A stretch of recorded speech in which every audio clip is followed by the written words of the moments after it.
రుక్మిణి కళ్యాణం. శ్రీహరి రుక్మిణి స్వయంవరానికి వచ్చి రాక్షస వివాహ పద్ధతిలో రుక్మిణీదేవిని తీసుకుని వెళ్ళాడు. ఏ విధంగా కృష్ణుడు ఒక్కడే సాల్వుడు మొదలైన రాజులను జయించి రుక్మిణీదేవిని తన ద్వారకాపురానికి తీసుకుని వెళ్ళాడు. లక్ష్మీదేవి అంశతో జన్మించిన రుక్మిణీదేవి గొప్ప గుణవంతురాలు మరియు పద్మం లాంటి దేహ పరిమళం కలిగింది. శుభదాయకమైన విష్ణు కథలను వింటూ ఎవ్వరూ ఇక చాలని తృప్తిపడరు. రుక్మిణీ కళ్యాణ కథను వివరంగా వినిపించండి, వినాలని నా మది కుతూహలంగా ఉంది అని పరీక్షితుడు సుఖమహర్షిని అడుగగా ఆయన ఈ విధంగా చెప్పాడు. గరుడ వాహనుని గుణగణాలు వర్ణించే సంభాషణలు చెవులకు భూషణాలు వంటివి. అలానే పలు జన్మల పాపాలను తొలగింపజేస్తాయి. అవి శుభప్రదాలైన శబ్దాలు. వినుము.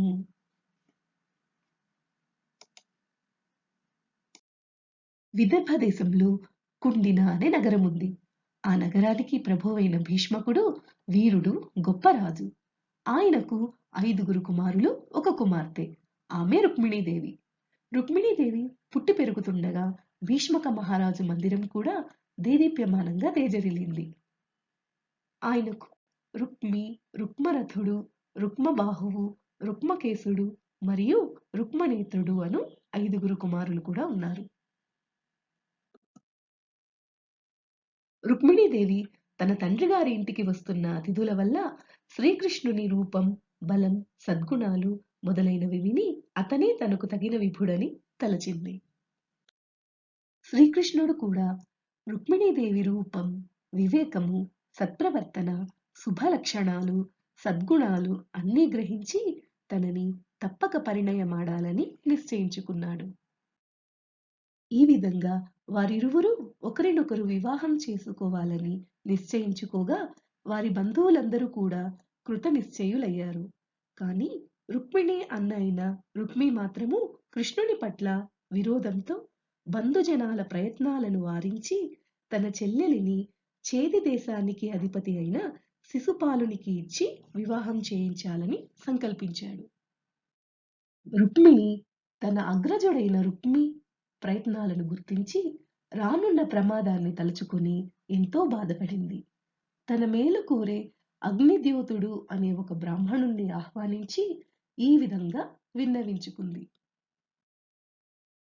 ఓ బ్రాహ్మణోత్తమ, గర్వంతో మా అన్న అయిన రుక్మి నన్ను శిశుపాలునికి ఇచ్చి వివాహం చేయాలని సిద్ధమైనాడు.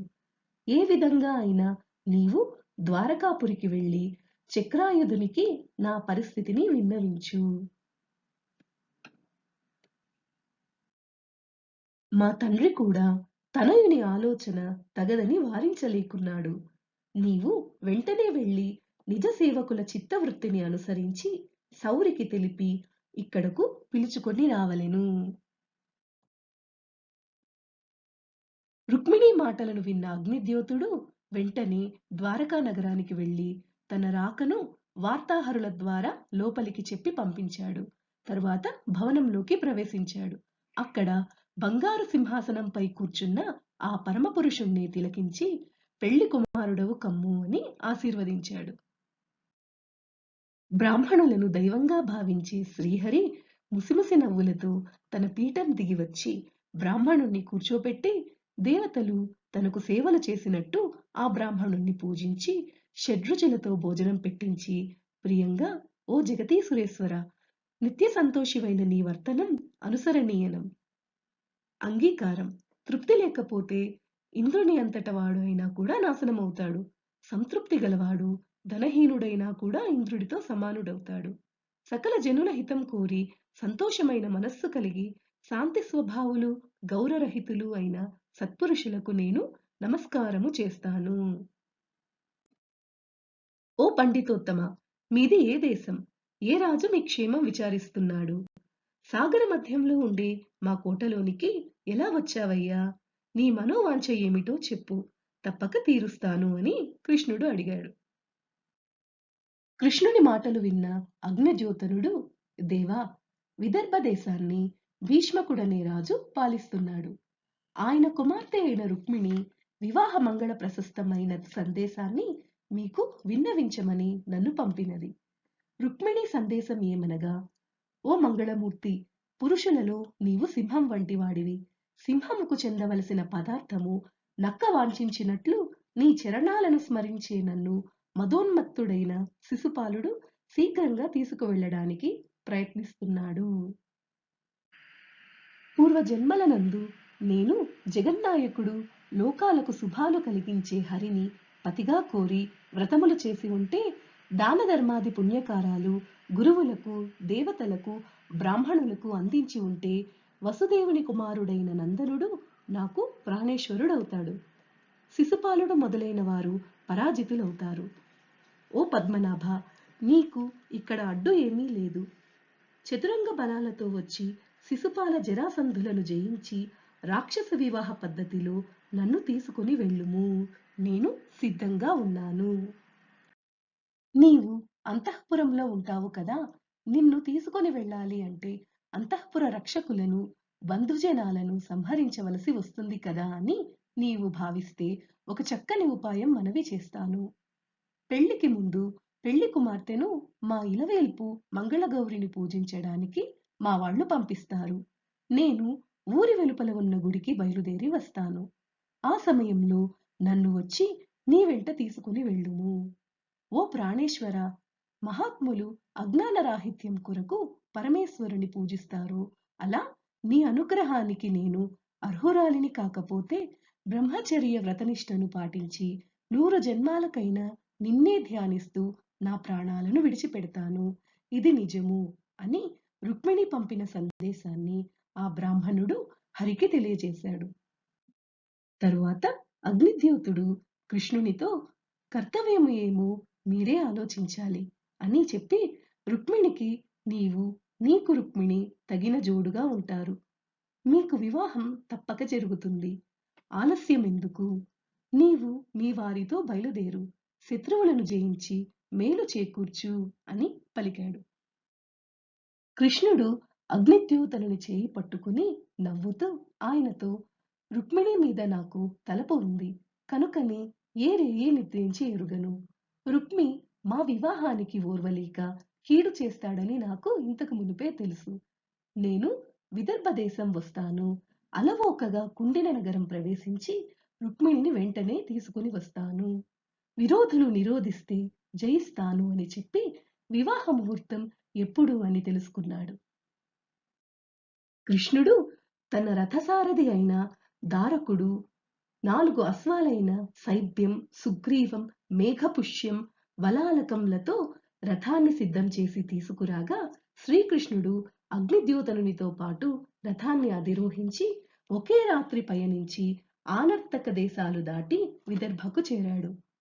ఆ సమయంలో అక్కడ నగరాధిపతి భీష్మకుడు కుమారునికి వసుడై తన కుమార్తె అయిన రుక్మిణికి శిశుపాలునితో వివాహం చేయటానికి శుభకార్య ప్రయత్నాలు చేయించసాగాడు. పట్టణమంతా మహావైభవంగా సిద్ధం చేసి అనేక మంగళతూర్యాలను పరమ సంతోషంతో మ్రోగించారు. ఆ తరువాత భీష్మకుడు శాస్త్రానుసారంగా పితృదేవతలను పూజించి భూసురులకు భోజనం పెట్టించి వారి చేత మంగళాశీర్వాదాలు పఠింపచేశాడు. బ్రాహ్మణులు 4 వేదాలైన ఋక్, యజుర్, సామ, అథర్వ వేదాలలోని మంత్రాలను పరిణయ మహోత్సవం నిర్విఘ్నంగా జరగాలని రక్షాకరణములు చేశారు. శిశుపాలుడు తన బృందంతో అదే సమయంలో నగర ప్రవేశం చేశాడు. అలానే బలరామకృష్ణులను ఎదుర్కొనడానికి శిశుపాలునికి రుక్మిణితో వివాహం జరిపిస్తామంటూ జరాసంధుడు, దంతవక్త్రుడు, సాల్వుడు, విదూరకుడు, పౌండ్రక వాసుదేవుడు మొదలైన వారు చతురంగ బలాలతో కదిలివచ్చారు. భీష్మకుడు శిశుపాలుని ఎదురుగా వెళ్లి పూజించి విడిది ఏర్పాట్లు చేయించాడు. ఆ విషయం తెలుసుకున్న బలరాముడు రుక్మిణిని తీసుకుని వచ్చేటప్పుడు సంగ్రామం జరుగుతుంది, తమ్ముడికి సహాయపడవలెను అని హలాయుధరుడై బలరాముడు కృష్ణుని కోసం తన సైన్యంతో బయలుదేరాడు.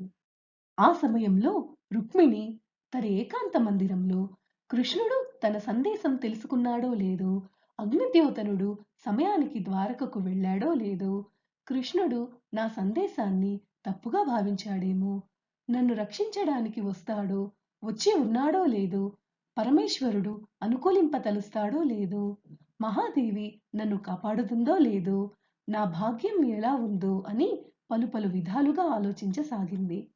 తన ఆవేదన ఎవ్వరికీ చెప్పక కృష్ణుడు వచ్చే మార్గం వైపు చూస్తూ క్షణకాలం కూడా చూపు మరలించకుండా ఎదురు చూస్తూ తన అలంకరణ పైన కూడా ఆలోచన చేయకుండా కృష్ణుని రాక కోసం చూస్తుండగా తన ఎడమ కన్ను ఎడమ భుజం అదరగా అగ్నిద్యోతనుడు అక్కడకు రాగా అతని ముఖం చిరునవ్వుతో ఉండడం గమనించి అతనికి ఎదురుగా వెళ్ళింది. అప్పుడు ఆ బ్రాహ్మణుడు రుక్మిణితో, కృష్ణుడు నీ ఉత్తమ గుణాలు మెచ్చుకుని నాకు అమితమైన ధనరాశులు ఇచ్చాడు. ఇప్పుడే ఇక్కడికి విచ్చేశాడు. దానవులు ఏకమై ఎదురుగా నిలచినా కూడా రాక్షస వివాహంతో నిన్ను తీసుకుని వెళ్తాడు. నీ మంచితనం, నీ భాగ్యం ఈనాటికి ఫలించాయి అని చెప్పాడు. రుక్మిణీదేవి ఆ బ్రాహ్మణునితో, నా సందేశం కృష్ణునికి తెలియజేసి ఇక్కడకు తీసుకుని వచ్చావు. నన్ను ప్రాణాలతో నిలబెట్టావు. నీ కృప వల్లనే నేను బతికి ఉన్నాను. నీ వంటి పుణ్యాత్ములు ఎవరు ఉంటారు? ఈ ఉపకారానికి ప్రత్యుపకారం ఎలా చేయాలో తెలియక అంజలి ఘటిస్తున్నాను అని రుక్మిణీదేవి అతనికి నమస్కరించింది. ఆ సమయంలో భీష్మక మహారాజు బలరామకృష్ణులు తన పుత్రిక స్వయంవరానికి వచ్చారని తెలుసుకుని మంగళవాద్యధ్వనులతో ఎదురు వెళ్లి శాస్త్రోక్తంగా వారిని పూజించి మధుపర్కాలు సమర్పించి వివిధ ఆభరణములు కానుకగా ఇచ్చి బంధుజన సమేతంగా విచ్చేసిన వారికి పరిపూర్ణమైన సౌకర్యాలతో నివాసం కల్పించి విడిది ఏర్పాట్లు చేశాడు. అలానే వారి శక్తిని బట్టి, వయస్సును, వీరత్వాన్ని, సంపత్తిని బట్టి వస్తువులను తెప్పించి ఆదరించాడు. కృష్ణుడు అక్కడికి వచ్చిన విషయం తెలుసుకున్న విదర్భ పట్టణ ప్రజలు హరిని చూడడానికి వచ్చి, ఈ చక్రాయుధుడు విదర్భ రాజపుత్రికకు తగినవాడు. ఆమె ఇతనికి తగిన కన్య. ఎంత చక్కని దాంపత్యంగా వీరిద్దరిని జతకూర్చిన ఆ బ్రహ్మ ఎంతో నేర్పరి కదా. మా పుణ్యఫలంగా తన పరాక్రమంతో శత్రువులను జయించి మా రాజకుమారిని తీసుకుని వెళ్ళుగాక అని పలికారు. ప్రజలు ఇలా అనుకుంటున్న సమయంలోనే రుక్మిణీదేవి గౌరీదేవిని అర్చించడానికి తన అంతఃపురం నుండి సపరివారంగా వీరభటులు ఆయుధాలతో అనుసరించగా ముందుకు సాగింది. బ్రాహ్మణ స్త్రీలు చక్కగా అలంకరించుకుని ఆమెను అనుసరించారు. వివిధ వాద్యాల సవ్వళ్ళు గగనాన్ని తాకినట్లు మ్రోగాయి. బంధువర్గ స్త్రీలంతా ఆమె వెంట నడిచారు. రుక్మిణీదేవి ముకుందుని చరణారవిందాలను హృదయంలో స్మరిస్తూ ఆలయానికి చేరుకోగా ముత్తైదువులైన బ్రాహ్మణ సత్తులు పరమేశ్వర సహితంగా భవానికి అభిషేకం చేసి గంధాక్షతలు సమర్పించారు. అమ్మవారిని విశేష ఆభరణాలతో అలంకరించి ధూపదీపాలు సమర్పించి నైవేద్యం పెట్టి కానుకలు అర్పించి దీపాలతో హారతులిచ్చారు. తరువాత రుక్మిణీదేవితో దుర్గాదేవికి పూజింపచేశారు. అప్పుడు రుక్మిణీదేవి పరమేశ్వరిని, అమ్మా, ఉమామహేశ్వరులైన మిమ్మల్ని మదిలో నమ్ముకుని ఉన్నాను. మిమ్మల్ని నమ్మిన వారిని ఎన్నటికీ కష్టాల పాలు చేయరు. హరిని నాకు పతిని చేయమ్మా అని నమస్కరిస్తూ వేడుకుంది. తరువాత బ్రాహ్మణ పత్నులకు ఉప్పు, తాంబూలం, మంగళసూత్రాలు, చెరకుగడ్డలు ఇచ్చి పూజించింది. వారంతా రుక్మిణీదేవికి దీవెనలిచ్చి అక్షతలతో ఆశీర్వదించగా ఆ అక్షతలు ధరించిన ఆమె అమ్మవారికి నమస్కరించి మౌనవ్రతం పూర్తి చేసుకుని బయలుదేరింది. అమ్మవారిని దర్శించుకున్న తరువాత ఆలయం నుండి నడుస్తున్న రుక్మిణీదేవి ఎంతో ప్రకాశంతో, అందమైన చిరునవ్వుతో, సుందరమైన రూపంతో, కాలిమూవల సవ్వళ్లతో కృష్ణుని రాక కోసం ఎదురు చూస్తూ కాలినడకన పయనిస్తున్నది. అలా వస్తున్న ఆమెను చూసి స్వయంవరానికి విచ్చేసిన రాజులందరి మనసులు చెలించాయి. ఆమె ముందుకు నడుస్తూ ఉండగా చక్రాయుధము కలవాడై జగన్మోహనుడైన శ్రీకృష్ణుని రుక్మిణీదేవి దర్శించింది. అలా చూసి శ్రీకృష్ణుని రూపం, లావణ్యం, వైభవం, గాంభీర్యం, తేజస్సు, నేర్పు వంటి విషయాలకు సంతోషించి రథం ఎక్కడానికి కుతూహలం చెందింది. అక్కడ ఉన్న రాజులందరూ చూస్తుండగానే శ్రీకృష్ణుడు రుక్మిణీదేవిని అవలీలగా రథమెక్కించుకున్నాడు. భూమి ఆకాశం ప్రతిధ్వనించేట్లుగా శంఖం పూరించి బలభద్రుని వెంటరాగా యాదవ సైన్యంతో ద్వారకా నగర మార్గాన్ని అనుసరించాడు. అది చూస్తున్న జరాసంధునికి లోబడిన రాజులంతా హరి పరాక్రమం విని సహించలేకపోయారు. రుక్మిణీదేవిని తీసుకుని వెళుతున్న శ్రీకృష్ణుని మనం ఎదుర్కొనలేకపోతే మన ప్రజలు మనల్ని పరిహసించరా అని ఒకరికి ఒకరు చెప్పుకుని కవచాలు ధరించి యుద్ధ సాధనాలు తీసుకుని జరాసంధుడు మొదలైన రాజులంతా చతురంగ బలాలతో యదువీరుల వెంట నిలవండి నిలవండి అని ధిక్కరించి హుంకారములు చేశారు. మహీధరం పైన జలధారలు వర్షించే మేఘాలలాగా వారు శరవర్షం కురిపించారు. అప్పుడు యాదవ సైన్యం కోదండం ఎక్కుపెట్టి నిలబడ్డారు. ఆ దృశ్యాన్ని చూస్తున్న రుక్మిణీదేవి శ్రీకృష్ణుణ్ణి భయంతో సిగ్గుపడి చూడగా శ్రీకృష్ణుడు ఆమెతో చూస్తూ ఉండు, మన యదువీరులు శత్రు సైన్యంతో పోరాడుతారు, శత్రువులు వారి చేతుల్లో మరణిస్తారు అని పలికాడు. అంతటా బలరాముడు మొదలైన యదువీరులు శత్రువులపై శరపరంపరలను వర్షించారు. రాజుల సమూహం చెదిరి రక్తపు ఏరులు ప్రవహించసాగాయి. భయంతో వెనుతిరిగి పరిగెడుతున్న జరాసంధుడు మొదలైన వారు తమ ఎదుట దుఃఖిస్తున్న శిశుపాలుణ్ణి చూసి శత్రువుల చేతిలో ప్రాణాలు కోల్పోకుండా బతికే ఉన్నావు కదా అని ఓదార్చారు. శరీరంలో ప్రాణం ఉంటే ఎలాగైనా జీవించవచ్చు, బ్రతికి ఉంటే భార్య దొరకవచ్చు, భార్య మాట దేవుడికి ఎరుగా, ముందు నీవు బతికి ఉండడమే మాకు చాలు అని పలికారు. జరాసంధుడు శిశుపాలునితో, శిశుపాల, నేను మధురపై 17 సార్లు దండెత్తి కృష్ణుణ్ణి చేతిలో సమస్త సైన్యాన్ని పోగొట్టుకున్నాను, ఓడిపోయాను, బలరాముని చేతిలో పట్టుబడ్డాను. కాని కృష్ణుడు దయతలిచి విడిచిపెట్టాడు. తరువాత 23 అక్షౌహిణుల సైన్యంతో 18వ సారి దండెత్తి విజయం సాధించాను. నేను ఎన్నడూ గెలుపు ఓటములకు బాధపడింది లేదు. దైవం కాలం వల్లనే లోకాలు సాగుతుంటాయి. యాదవులకు కాలం కలిసి వచ్చింది. ఈనాడు వారు గెలువగలిగారు. కాలం అనుకూలించినప్పుడు మన ప్రయత్నం మనం చేద్దాము. ఇంత మాత్రాన చింతించాల్సిన అవసరం లేదు అని శిశుపాలుణ్ణి మనోవేదన తొలగించి సామంతరాజులు తమ తమ దేశాలకు వెళ్ళిపోయారు. శిశుపాలుడు తన సైన్యంతో నగరం చేరగా రుక్మిణి అన్న అయిన రుక్మి, కృష్ణుడు రాక్షస వివాహ విధానంతో తన సోదరి అయిన రుక్మిణిని తీసుకుని వెళ్ళాడన్న విషయాన్ని ఓర్చుకోలేక ఒక అక్షౌహిణీ సేనతో కృష్ణుణ్ణి వెంబడించి తన సారథిని గద్దించి రథంలో కదిలాడు. కృష్ణుణ్ణి యాదవ, వెన్నెదొంగ అంటూ నిర్లక్ష్యంగా పలుకుతూ, కృష్ణ, మా సోదరిని తీసుకుని వెళ్ళడానికి నీవు మాతో సమానుడవా అని పరిపరి విధాలుగా కృష్ణుణ్ణి దూషించి, మా సోదరిని విడిచిపెట్టకపోతే అగ్నిజ్వాలలతో సమానమైన బాణాలతో కదన రంగంలో నీ గర్వాన్ని హరిస్తాను అని కృష్ణుని యొక్క సామర్థ్యాలు తెలియక రుక్మి కృష్ణుణ్ణి నిందించసాగాడు. కృష్ణుణ్ణి యాదవ, వెన్నెదొంగ అంటూ నిర్లక్ష్యంగా పలుకుతూ, మా సోదరిని తీసుకువెళ్ళడానికి నీవు మాతో సమానుడవా అని పరిపరి విధాలుగా కృష్ణుణ్ణి దూషించి, మా సోదరిని విడిచిపెట్టకపోతే అగ్నిజ్వాలలతో సమానమైన బాణాలతో కదన రంగంలో నీ గర్వాన్ని హరిస్తాను అని కృష్ణుని సామర్థ్యాలు తెలియక రుక్మి పలుకసాగాడు. రుక్మి ఈ విధంగా పలుకుతుంటే కృష్ణుడు నవ్వుతూ ఒక బాణంతో రుక్మి చాపాన్ని తుంచాడు. రుక్మి ఎన్ని ఆయుధాలను ధరించినా అన్నిటినీ ఖండించాడు. అంతటితో ఆగని రుక్మి రథం దిగి వచ్చి కమలాక్షునిపై కత్తిని చూపగా కృష్ణుడు అతని కత్తిని కవచాన్ని ఖండించాడు. హరి తన ఒర నుంచి ఖడ్గం తీసి రుక్మిని సంధించడానికి ముందుకు వచ్చాడు. అంతలో రుక్మిణీదేవి కృష్ణుని పాదాలను పట్టుకుని తన అన్నను, దుష్టుడే కాని జగన్నాయకుడవు, సకల భువనాలను కాపాడే వానివి అయిన నీవు మాకు అల్లుడైనావని, తాము అదృష్టవంతులమని సంతోషించే మా తల్లిదండ్రులకు పుత్రశోకాన్ని కలిగించకు అని ప్రార్థించింది. రుక్మిణి ఖడ్గంతో ఖండించకుండా బావా రమ్మని చెప్పి చిరునవ్వుతో దగ్గరకు తీసుకుని అతనిని బంధించి గడ్డము, మీసము, శిరోజాలను కత్తితో పాయలు పాయలుగా చేశాడు.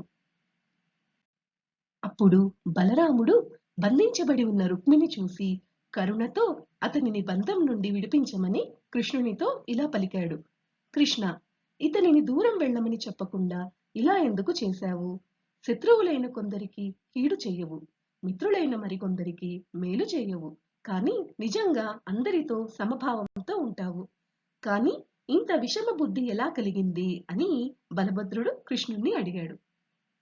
బలరాముడు రుక్మిణితో, అమ్మా, సోదరుణ్ణి అవమానించాడని భేదంతో మా కృష్ణుణ్ణి నిందించవద్దు. గత జన్మలలో చేసిన కర్మలను బట్టి జీవులు మంచి చెడులను అనుభవిస్తూ ఉంటారు. శిక్షించడానికి, రక్షించడానికి కర్త ఒకడంటూ లేడు. నీ అగ్రజుడు కర్మ ఫలితంగా ఈనాడు ఇక్కడ అవమానం చెందాడు. రాజ్యకాంక్షతో తోడపుట్టిన వారు ఒకరిని ఒకరు సంహరించుకుంటున్నారు. మానవులు ధనం కోసం, భూమి కోసం, ధాన్యం కోసం, ఆడవారి కోసం, ఐశ్వర్యం కోసం ఇతరులను హింసిస్తారు. దైవమాయ వల్ల దేహంపై అభిమానం కలిగిన మానవులు ఇతను శత్రువు, ఇతను బంధువు అని భేదం చూపిస్తారు.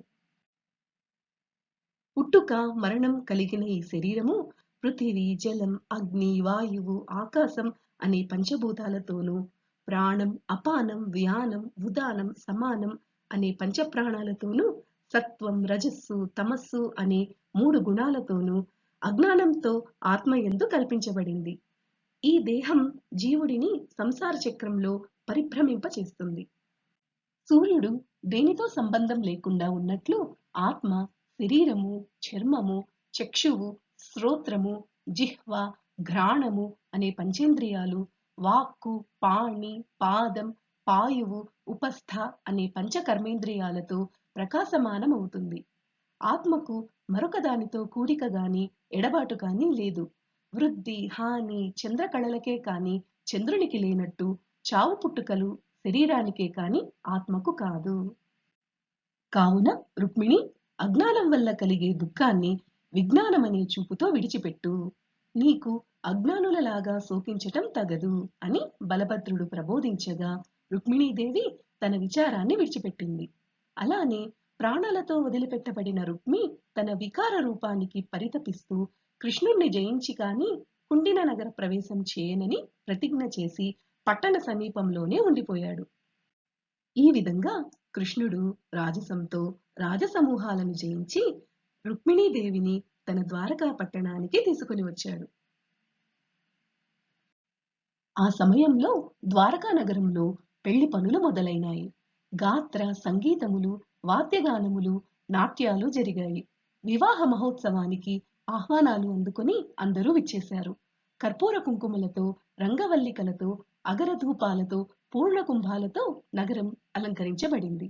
రత్నతోరణాలతో ద్వారకా నగరం విరాజిల్లింది. ఆ శుభ సమయంలోనే రుక్మిణీదేవిని శ్రీకృష్ణుడు వివాహం చేసుకున్నాడు. వారికి ద్వారకాపుర వాసులు వివిధ కానుకలను సమర్పించారు. శ్రీకృష్ణుని వివాహానికి కేకయ, కురు, సృంజయ, యదు, విదర్భ, కుంతీ దేశాల రాజులు ఇతర రాజుల కన్నా ఎక్కువ ఆనందం చెందారు. శ్రీకృష్ణుడు ఈ విధంగా రుక్మిణీదేవిని వివాహం చేసుకోవడం అనన్య సామాన్యమైన కార్యం అని ఆయా దేశాల రాజులు, రాణులు ఆశ్చర్యచకితులయ్యారు. ఓ పరీక్షితుడా, ఆదిలక్ష్మి అవతారమైన రుక్మిణితో సంతోషంగా ఉన్న శ్రీకృష్ణుణ్ణి చూసి పట్టణంలోని ప్రజలు భయం వీడి ఎంతో సుఖంగా, సంతోషంగా విలసిల్లారు అని సుఖమహర్షి పరీక్షితునికి రుక్మిణీ కళ్యాణ గాథను వినిపించాడు.